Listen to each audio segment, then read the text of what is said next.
Hola, me llamo Carlos Colorado y como parte de la conmemoración de cultura romeriana del centenario del bautismo de Monseñor Romero, voy a hablar acerca de su proceso de canonización.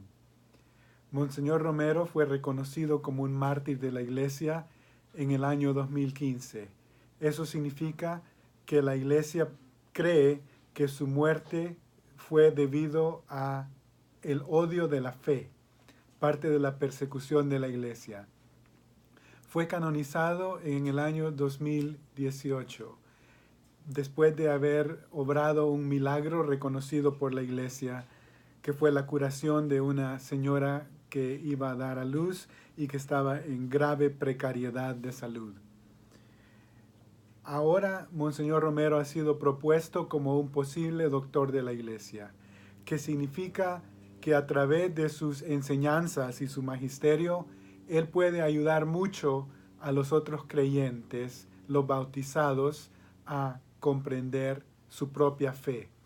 Monseñor Romero, además de ser obispo, fue un obispo pastoral que, que puede ser un modelo para toda la Iglesia universal, según lo dijo el Papa Francisco a los obispos reunidos en Panamá en enero del año 2019, el corriente año.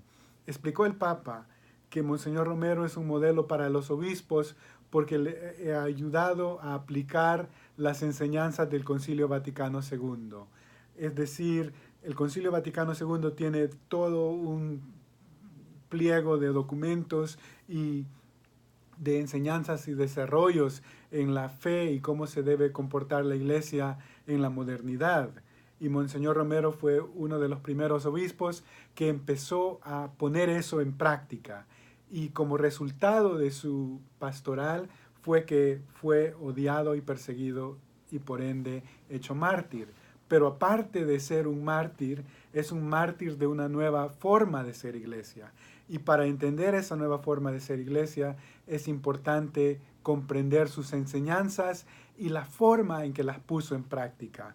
Es por eso que Monseñor Romero está siendo propuesto como un doctor de la iglesia, un maestro que puede enseñarle a toda la iglesia cómo ser iglesia en este tercer milenio, cómo ser iglesia en este mundo en que la cristiandad ha ganado mucho campo, pero también ha tenido algunos retos y sigue teniendo esos retos para poder servir al mundo, este mundo actual. Monseñor Romero ha tenido mucho que decir en ya desde como obispo, él siempre fue un obispo que trataba de enseñar y de ayudar a los fieles a entender su fe. Monseñor Romero tenía unos sermones, sus homilías eran difundidas en la radio y todo el mundo las escuchaba. La catedral rebalsaba de fieles porque todos acudían a escuchar su palabra. Después de su muerte ha sido muy leído, sus discursos, sus homilías, sus diarios han sido publicados en otros idiomas, han sido estudiados y siguen siendo estudiados.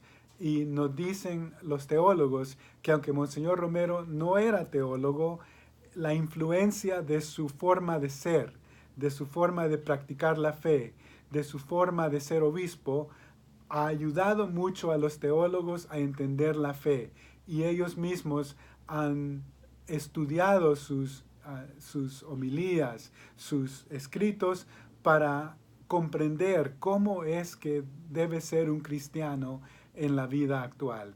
Y eso es la promesa del futuro que nos trae Monseñor Romero, y al estudiarlo podemos entender y comprender mejor cómo es nuestra fe y cómo debe ser y cómo va a ser la iglesia del futuro, si es que la iglesia va a tener un futuro. Y claro que la va a tener porque somos cristianos y somos creyentes.